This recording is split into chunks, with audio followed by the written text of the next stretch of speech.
Welcome to Rip to Shreds, and today we're ripping Nosferatu to shreds. 2024, Robert Eggers' Nosferatu, that is. Okay, good. I was going to correct you. Wrong-o. So, yeah, just right into some freaking BTS, what am I thinking? The word. Trivia! Some behind-the-scenes trivia and everything. I know Josiah was looking up some stuff just now, so I'm sure he's got some stuff right in front of his face. Yeah, I do. I'll do these ones real quick. Let's just do I'm going to do the Bill Skarsgård related ones. So Bill Skarsgård said that the aspect of the part that he worked hardest at was the voice, and you can really tell that in his portrayal of Count Orlok. He said that he would do these exercises, kind of the Mongolian throat singing kind of thing, to get that rasp, that royal. So that definitely came across. Producer Chris Columbus of Harry Potter fame said Bill Skarsgård was so scary, in costume. He wouldn't even approach him on set. And then Bill Skarsgård's like, I'm not a weirdo. I make people laugh in between takes. He didn't actually say that, but what he did say was that Bill Skarsgård has hit his limits for the capacity of wickedness in a part, and he never wants to play something this evil ever again. We'll see how long that lasts, but I can understand why. I mean, yeah. Spoilers ahead if anyone cares. We're just not going to care about spoilers. If you like Robert Eggers, you like horror, go watch it. It's very dark, and yeah, spoilers ahead. It's Bill Skarsgård. I guess he now has a track record for eating children. So yeah. There's something to be said about that as far as just wickedness and how the depths of Bill Skarsgård itself. I mean, because also that's another thing when it comes to a lot of horror movies is you cut away before you see the kid get it, or they just try to stay away from the kid getting it in general. And so it's very rare, and it's kind of a new thing that you see the kid get it.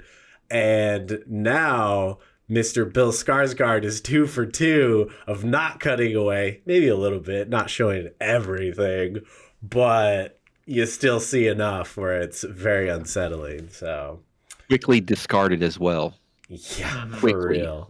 Yeah, so there's some trivia for you. Is Bill Skarsgård and his dead kid count? So I have one little bit. Go ahead, Josiah. I was gonna say I have one little bit of trivia. Yeah. The first person that was casted was Mr.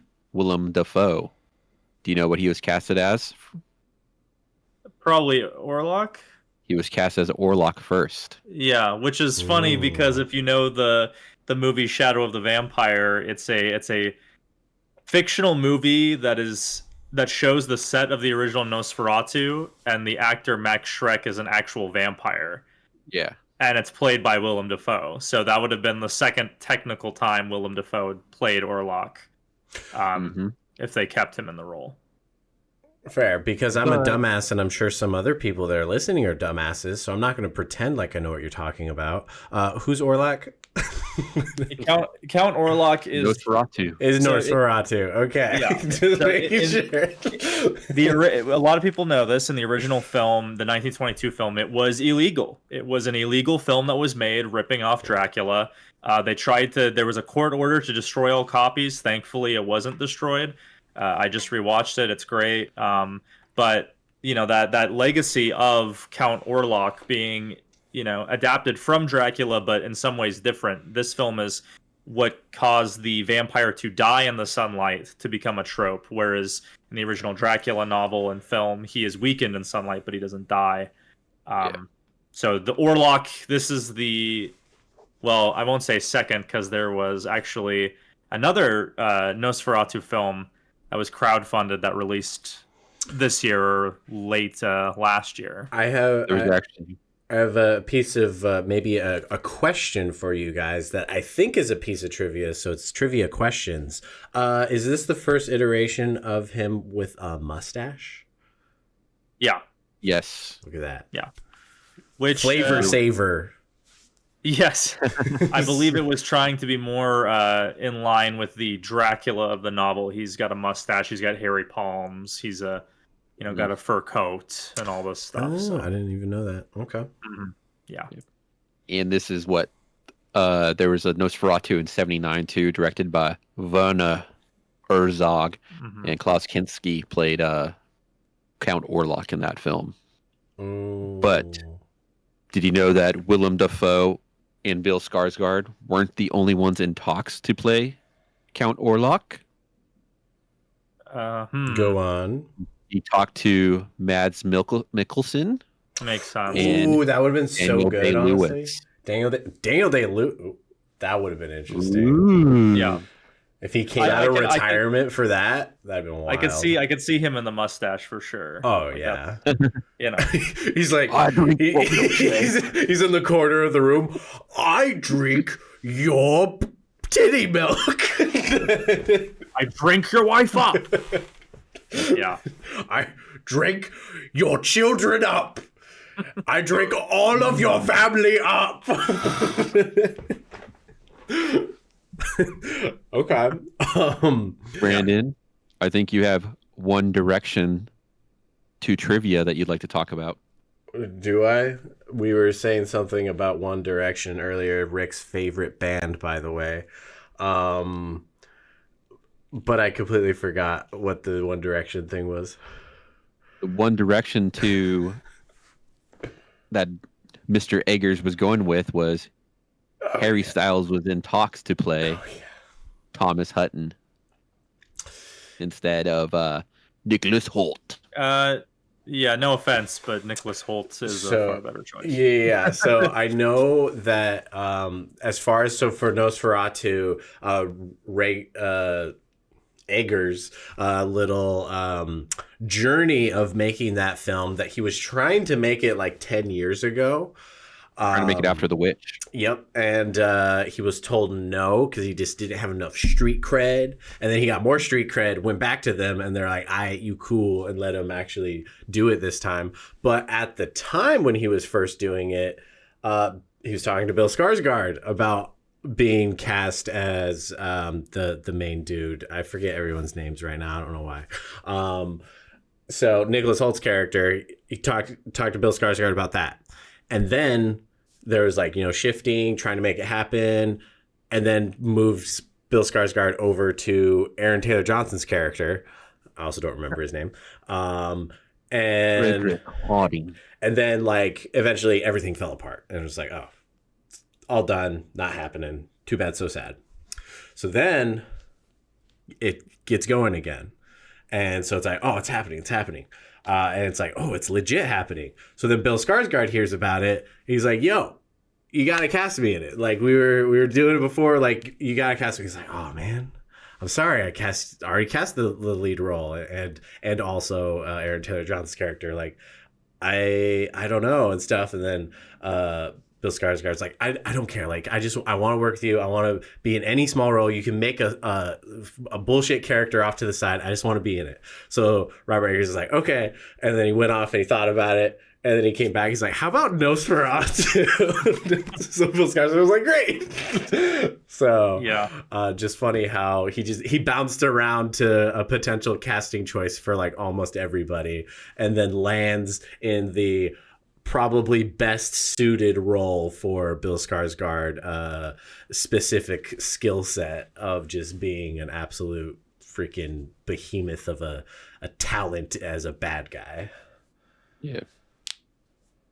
Well, one last little bit of trivia I would like to talk about before we jump into the actual movie is that Robert Eggers is kind of obsessed with Nosferatu. He directed a high school version of the play in high school, and it's been something that's been like, I think it's like one of his favorite films, if not right there at the top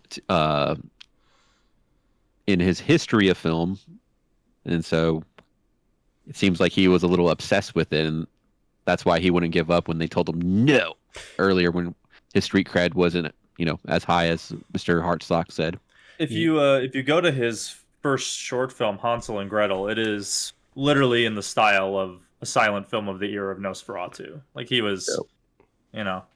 Yeah. I mean, he literally said that, like, I'm trying to look up what age he was, but when he first saw Nosferatu as a young child, from that moment on, he was like, I want to remake this movie. And so it's been like a whole like childhood dream for him to do it, and he finally did it. So yeah. That's dope. Another little trivia thing, kind of in the same line with all the casting stuff. Of course, he tried to cast Anya Taylor-Joy as the lead actress, but I think it just came down to scheduling conflicts by the time they were actually doing it. So that's his go-to girl right there. Yeah, and I think Lily Rose Depp killed it though. Oh yeah, she did fantastic. But I could totally see Anya in that role though. For real. Did anyone else have any other trivia? I'll throw out like a few more rapid fire ones. The castle they filmed at is the same castle from Herzog's 70s version. And then Robert Eggers directly credits SpongeBob for helping keep Nosferatu, Count Orlok in the public eye. Yeah, that makes sense. For a film that has to do with the occult so much, Bill also said that he felt like he was channeling something for this part, and that's part of why he kind of scared himself with it. Ooh. Yeah. That little thing as far as his voice goes, what I heard is that he went to an actual like opera vocal class, like a coach, for a while in order to get that to help him. Yeah. I think the voice was like one of my favorite parts of like the whole movie. Yeah, because then apparently also they went to like an audio engineer of like some sort, whatever, when they were doing like the beginning stages of testing, after he officially went through all these different coaching lessons and then did his method that I'm sure Josiah probably remembers at the moment. And by the time they went to the audio engineer for like tests and whatnot, they like sent it to him and blah, blah, blah, did all these things. And the guy came back and he was like, I thought you said this was Bill Skarsgård. Who is this guy? Like, this is just some old, like Turkish dude or whatever. Like, what is this? And they're like, it's literally Bill Skarsgård. I know. Yeah, his voice is so dope. For me, if I did not know that Bill Skarsgård was cast as him, I would have had no idea. Now, of course, when you first hear his voice, I already knew it. So I was like, oh, wow, I can tell that's Bill Skarsgård because I already knew it. If I did not know, not a chance that I would have picked up on that. So let's get into it. Rick, you began before we started recording that you purposely did not leave any words or stars in your Letterboxd diary entry for Nosferatu 2024. I want to hear your perspective on the film because you said it's not quite aligned necessarily with the common consensus. He's not mainstream. Yeah. He's cool. He's punk. He's Rick Castro. Don't forget. Yeah, I'm punk rock, I guess. But so I'll just start off by saying I love the film. I think it's probably up there with Anora right now as my favorite film of 2024. I thought it was excellent. It's one of those films that should have been a slow burner, and I felt like the pace just kept me entertained, kept me in the film the whole time. All the actors killed it, and I've never felt like, I was like drawn out of the story because of the character, kind of like the actors were kind of like, playing themselves. I felt like they all played their characters beautifully and scary, pretty haunting and scary when it comes to like, Lily Depp's character with her when she was going through like all of her different, basically like almost like transformations of like when she was getting seduced by Orlok, and then Orlok himself, Bill Skarsgård. That voice is amazing. The way that he, it felt like he controlled every scene he was in, and just because of his voice. And then when we actually first got to see, what he looked like, and in the fur jacket when Hoult was at the castle, just his presence was like, just bigger than what we're seeing on the screen. He was just huge. And it was just, I feel like that's like one of the best acting performances I've seen all year. But that's just my personal opinion. But going to what I feel like the film is about, I feel like the film is almost about depression and the early onset of depression of Lily Depp's character being alone and trying to find like a friend and trying to find something. And she found this depression, Nosferatu, and he haunts her and he holds on to her. And the reason why he goes away when Nicholas Holt's character comes into play is because, she found that love, that thing to help fight depression. But then as soon as he goes away, depression starts coming back and she starts being, haunted by it, and it fully absorbs her. And I feel like it even adds even more where, like, Dafoe's character gets mad at Ineson's character for putting her on ether because, she's basically fully in her mind and fully, being absorbed by this depression. Whereas, where if she's not on ether, Dafoe's character, being like a psychologist, can talk her through it to help her. That's why he was kept trying to talk to her. He's like a therapist, Hell yeah. Anti-pharmaceutical. I'm not doing the middle finger. and help her fight it. And even, towards the end, the only way to really defeat depression is you got to fully let it in and acknowledge it as a thing. Whereas, that's what Lily Depp's character is. She let Nosferatu in. And you gotta bring it out into the light in order to destroy it. Exactly. And my favorite part is Nosferatu didn't bite on the neck on this one. He bit at the chest. Yeah, direct heart. Yeah. So it's almost like it's inside you and you have to fight it to get it out. And, your depression can sometimes damage your relationship with your friends. It can almost, hurt people around you. It can cause a plague around you. And so that's just what my personal, analysis of the film was.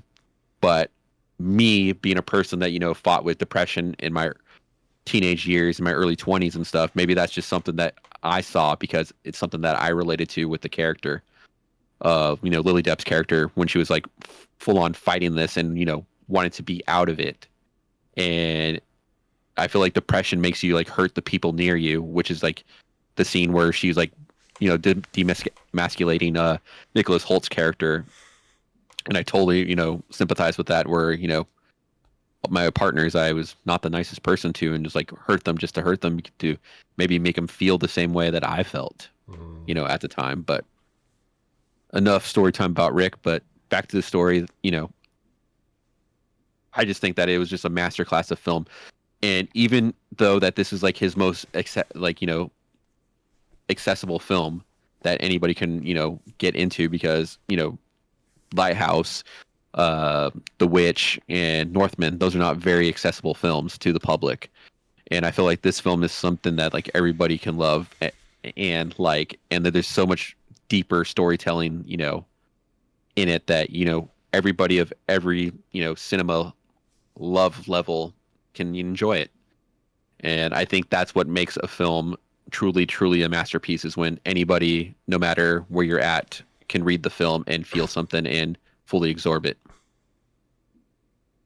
So, hot take, good take. I agree. Take.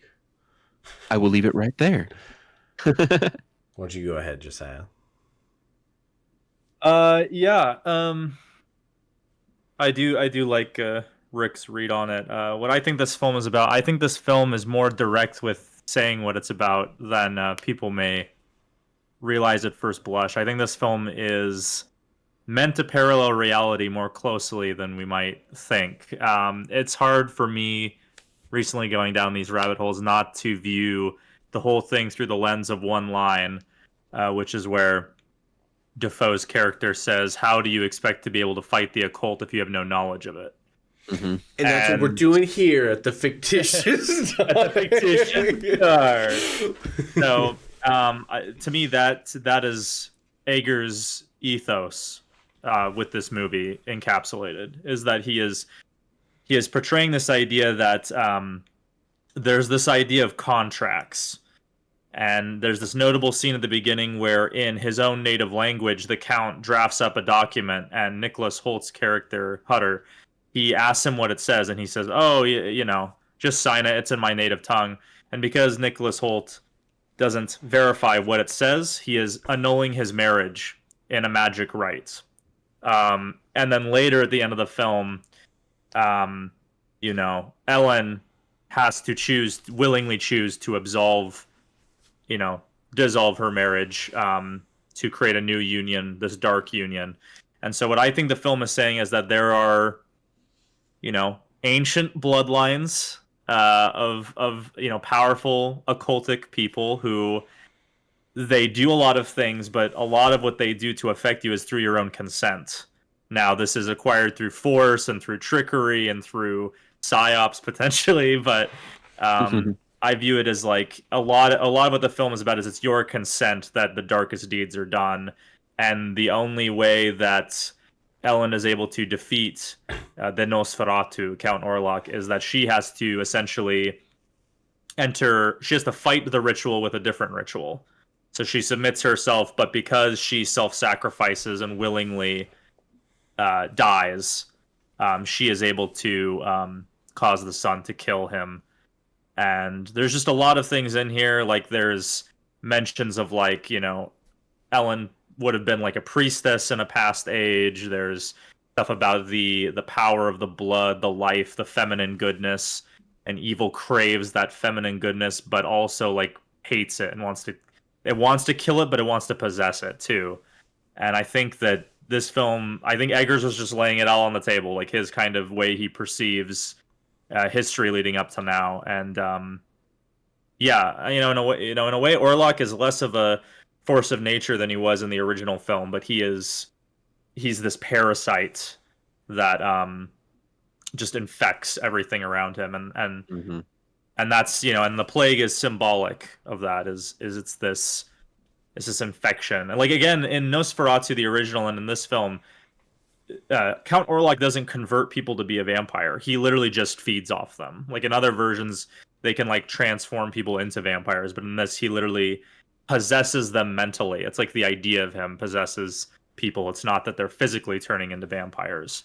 It's that they're driven insane by this being proximity to evil. So overall, you know, what I thought about the film, I thought it was great. There were a few like little like quibbles that really aren't important. Like I think the big one is that Eggers is usually so accurate with his accents, but then in this movie he has all the Germans with British accents, and it's like, you know, I get it. It's not a big deal. I got over that pretty quick. But yeah, I'd say this is definitely one of the best I've seen all year. I think there's a lot to think about. There's a lot of symbolism. There's a lot of allegory here. And I encourage everyone to plumb its depths, I guess. Yeah. Fair. Before you move on to yours, I just want to ask a question because I read about a certain demon that has like a kind of like a rat. He uses like rats as and I don't know if this is from reading into the book more or more of what the original idea was supposed to be, but supposedly Nosferatu was like the son of like a certain demon that uses rats. Belial in the original film. So it was something that kind of got attached to Dracula later, but Nosferatu, the film, was the first time to bring in the idea that he was like, he's the seed of Belial, so he was a dark occultist before he became a vampire. He was transformed into a vampire. With Dracula, that eventually he was this warlord and he did so many evil things, he becomes a vampire, and then they eventually kind of added in that he was making deals with Satan and stuff. Okay. So I got that from watching the original film. Yeah. Okay. I couldn't remember if it was from like something I had read or what. Okay, cool. Fair. No, yeah, the probably one of the biggest things to me that stood out was the kind of like the difference between Nosferatu and Dracula. Um, what really stood out to me is with Dracula. I mean, obviously, it's probably a lot of the modern interpretations. I haven't necessarily read the original Dracula literature. So I don't know how much is different as far as the source material, but over time, Dracula has been very romanticized. And a lot of the time, Dracula, his story is about like this estranged love story that like it's all twisted, but you know it's out of love, and like yeah, he's still the bad guy and does it for the wrong reasons, but or does bad things, but he does it for the right reasons, which is love, you know.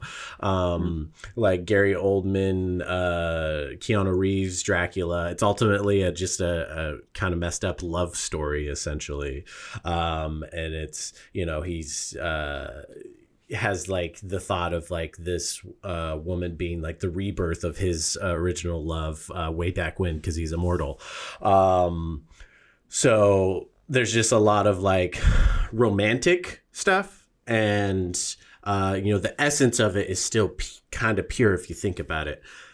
Whereas this, I feel like, is a much more true take of where it's about lust. Where Grooming. Exactly. Like the whole plot is essentially he groomed her. I mean, yeah. Like I noticed the film doesn't specify how old she is. It just says years later. Yeah, how many years? So later? I mean, if you read between the lines, you could see it in a certain way. Yeah. You know.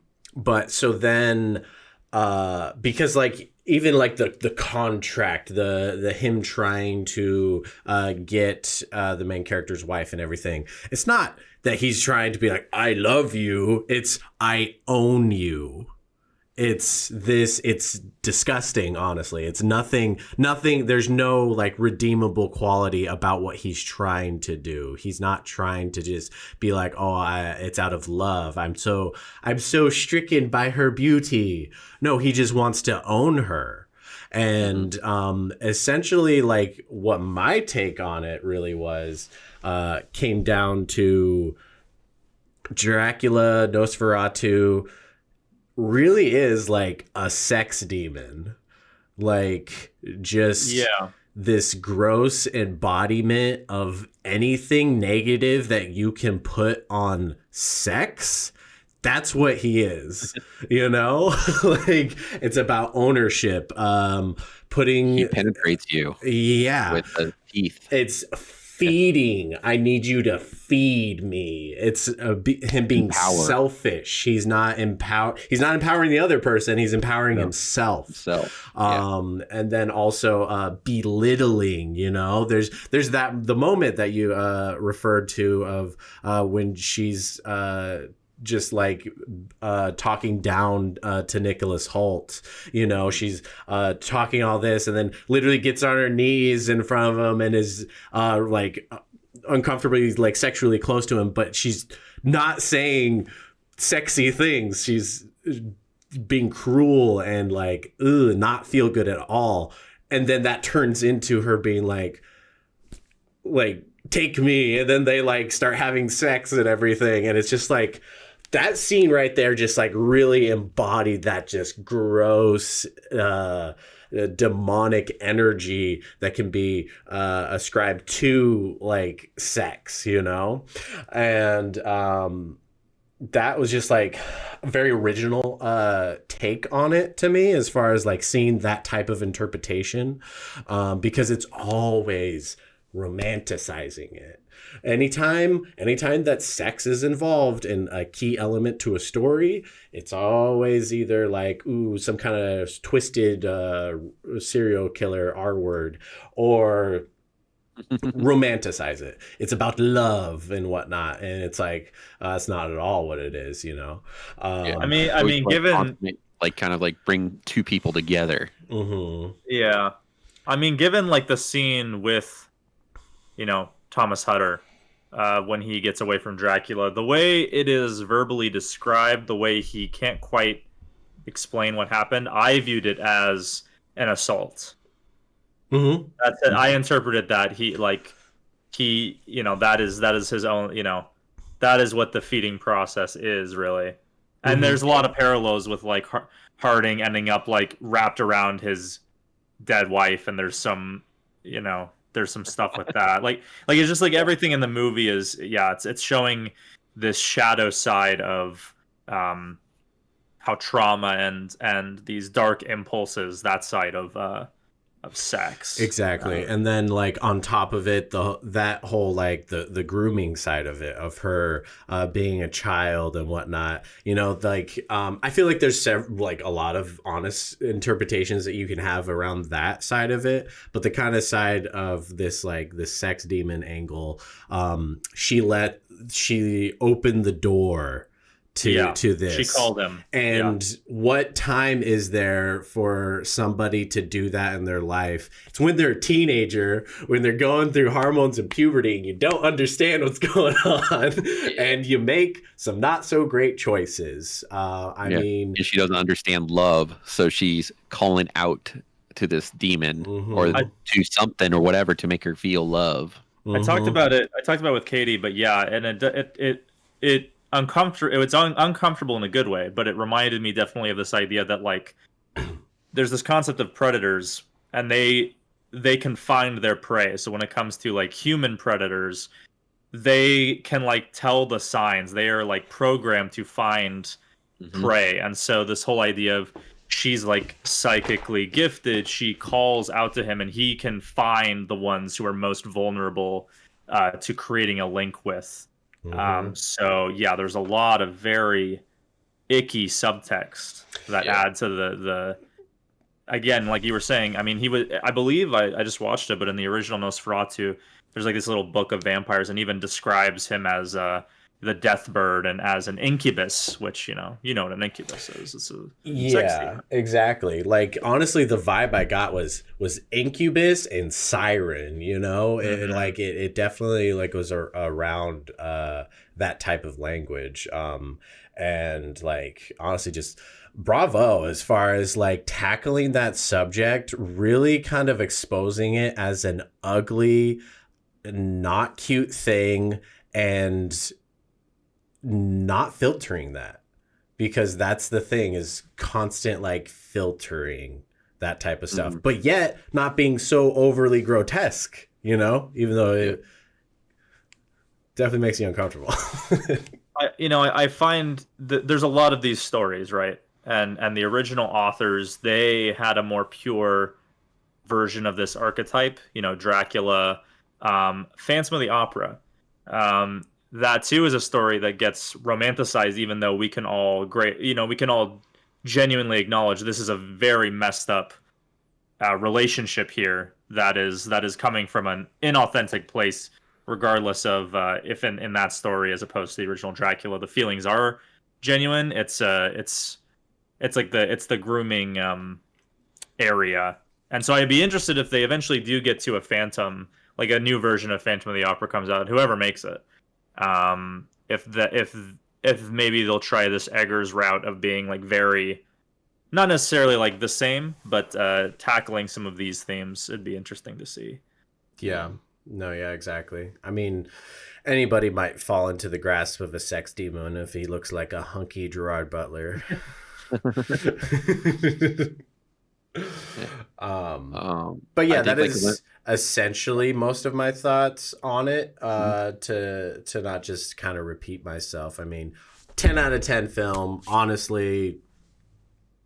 I think film of the year for me. I can't necessarily think of anything else that is to that level of just perfection that Mr. Eggers seems to be one of the few directors that are able to achieve, of just cinematic, just masterpiece. Yeah, I feel like with what we saw with the Northman was that he was like compromised by the studio, and the studio wanted him to do something that was a little bit more, for the public, and he kind of fought against them and did something that was almost like a compromise, but yet he kept a little bit of his Robert Eggers stuff. But this film seems like he fully compromised and did a Robert Eggers film that was easily accessible for everybody. And I think that's the reason why it was much better film than The Northman, because I feel like he still kind of fought back and didn't know how to really play the Hollywood game yet. Well, I'm a Northman stan. I wonder why.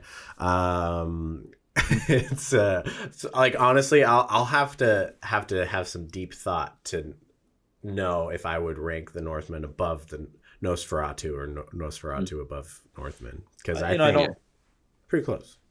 I think for me, if we're doing rankings, it'd probably be, this is my bias, I'd have to like think on it more, but it'd probably be in terms of like the amount of emotion it got out of me. Vivitch, Lighthouse, Nosferatu, Northman, and then Lighthouse.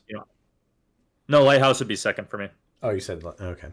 Yeah. Ooh, okay. I would put Lighthouse at the bottom. I think I really liked this movie, but I think that there were points where I was enjoying it more intellectually, whereas I feel like I was in the world. It's not like I was out of the world, but the first two, Vivitch and Lighthouse, I felt like I was engrossed. Like I was hearing a again, part of it is like the vocal work of the accents and everything. Like it was very foreign. Like I felt like I was seeing something transmitted into my brain. Whereas Nosferatu, while really good, there were points where I was appreciating it from kind of a far away angle. And that's the only reason I rank it under those two. I would I totally see what you mean as far as like intellectually, because it was incredibly stimulating intellectually for me, especially because I've been thinking about these types of things a lot more since we started this Fictitious Dark channel, which, speaking of which, I would definitely wanted to touch on. I feel, and like, I don't know if this is necessarily a good thing. I feel like a lot of horror movies, maybe not a lot, it's happening more often that these horror movies are getting a lot more to the point. They're getting a lot more to the essence of the demon, of the whatever it is that they're trying to say with these horrific things and ideologies and stuff that you're always alluding to with horror movies. This new era of horror films is so much more potent and more to the point and more closely reflecting real life and real things in life, real evil things in life. And yeah, it's almost like artists are done beating around the bush. They're kind of just like they're just saying it out loud now. You're not just painting the picture and being like, well, what do you think? It's like, well, no, you see it's eating a kid, you know? It's like, it's I appreciate it for sure, but man, is it dark. Welcome to the world of elevated horror. Welcome to the fictitious. Well, real quick, I mean, on that topic, I just think like I've had discussions with mostly with Tyler, I think, but it's this idea of like, we're with horror, you're trying to push boundaries, and so it's like, at what point do we stop pushing the boundaries? Will we stop? But it is that thing where I think where we are now, we're at this line where I genuinely had a moment where I was like, I got to the ending of the movie and I'm like, is Eggers completely like in my mind, like he's speaking the truth and he's trying to wake people up, or is he completely corrupt and is like reveling in the demonic? I don't know. I don't think it's the latter, but some of these directors, they kind of ride the line where you wonder, like, are you just corrupted? I don't know. I think it's somewhere in between. I think he's maybe somewhat fighting it off right now. Yeah, maybe. If the next movie has a very popular rap hip hop producer that likes to make deals with his clients. So you realize because of the thumbnail you did for Krampus, you now have to do an edit of Nosferatu where it's his face mixed with Diddy, right? We don't talk about that. People that just for me, only the OGs will know what the thumbnail for Krampus used to be. It's not that. Yeah, anymore. it's not that anymore. You don't get that. I get that. Yeah, but very last thing that I will have to contribute for this is I was able to find out his age when he first saw Nosferatu, and that was 9.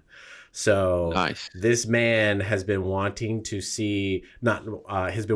remake Nosferatu since the age of 9, and this is the movie that a 9-year-old's dream turned into. So, pretty wild. All right. Well, I think the last thing that we have left to do, I know Brandon already said it.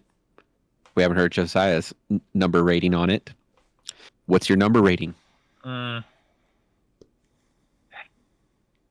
have to think. I'd say this is a solid. I'll be cruel. I'll say 8.5 out of 10. Ooh. Did you rate it, Rick? No. Okay. What do you give it? I give it a very, very long and solid, thick 9 Bill Skarsgård Nosferatu Count Orlok dongs out of 10. Oof. You do see a Nosferatu dong in this. That's a fact. That's going on the thumbnail. The only thing that's keeping it away from a 10 for me is, like Josiah said, the full immersion of like the accents and the things that Eggers is usually famous for. But I understand why he's not doing it, and I think it's a studio thing. I think they want a film that's going to make money. Yep. Yeah, I do find it super funny that Hollywood's like, we know that it's not American accents, so it's a British accent. Yeah, it's like we know that the audience will understand every line, so it'll be RP British, you know. Yeah. Mm-hmm. And Bill Skarsgård will have an Eastern European accent, but it'll be very slow, so you'll be able to parse out what he's saying. Yeah. Yes. Okay, so I want to hear the rankings. Josiah, rapid fire your rankings again real quick of Robert Eggers. Yeah. Witch, Lighthouse, Nosferatu, Northman. Okay. Rick, what is yours? Lighthouse 1A, Nosferatu 1B, Witch, I was gonna say the Huntsman, the Northman, Snow White and the Northman. Yeah. Okay. Northman. Yeah, I mean, I feel like Northman and Witch are really, really close to the other two. I just feel like the Northman was a compromised film, and it wasn't really what he wanted us to see. That's fair. Prior to Nosferatu, Northman is definitely number 1 for me. So just because I need time to settle, I'll still say Northman number 1, Nosferatu number 2, and The Witch number 3, Lighthouse number 4. Lighthouse has been one that has grown on me, but when I initially saw it, I was like, because like, yes, it's interesting, but ultimately it is a very good just acting exercise for Robert Pattinson and Willem Dafoe. And it's been like years for me to be like, okay, yeah, it is actually pretty good. But go ahead. Oh, I was just saying, it's an interesting thought. Like, I feel like each movie, including Northman, Eggers has been developing this exploration of sexuality, and it's kind of peaked in Nosferatu. Like, he was kind of building the blocks each movie. Like, Vivitch had it more subtly in there, and then, you know, Lighthouse has a lot more explicit. Northman has, like, the mother Oedipus kind of thing, and then this movie is just full-on, like, demonic Orlok, so... It was like slave master. So yeah, we've gone from fantasizing about your sister, fantasizing about mermaids, fantasizing about murdering and taking vengeance, and your mother's literally willing to do things with you to get her way because what a bad person, to sucking on some hearts. Yeah, a lot of fantasy. But I will say that this, like, the top three for me, I still like. Lighthouse is good. I'm not saying it's bad, but the top three for me, that is such a tight top three. Like, it's in no means is offense to any of the movies that are below The Northman to say The Northman's better for me. I am a big fan of every single one of them. So it's just simply like preference, I suppose. Always is. Yeah. All right. Any last thoughts about ripping Nosferatu to shreds? I'm excited to see what he's doing next. It could be Labyrinth. It could be something. Supposedly he has 2 original films in the chamber. One about a knight in medieval times. So, yeah. Oh yeah, and I heard he was one calling Western. I heard he was calling it the Rage Game. We don't talk about that. Anyway. We'll see. Until next time, boys. Until next Like, time. Comment, subscribe, share the video, suggest topics. Boom, I'm out. And tell us how dumb our analysis was. Suck on that subscribe button. Cast a spell on the comment section. Viking raid the like button and Share with others. And just kind of stare at the lighthouse, which is our YouTube channel, and potentially be bored the whole time if you're, depending on the type of audience member you are. Only the real ones get it. Okay, bye.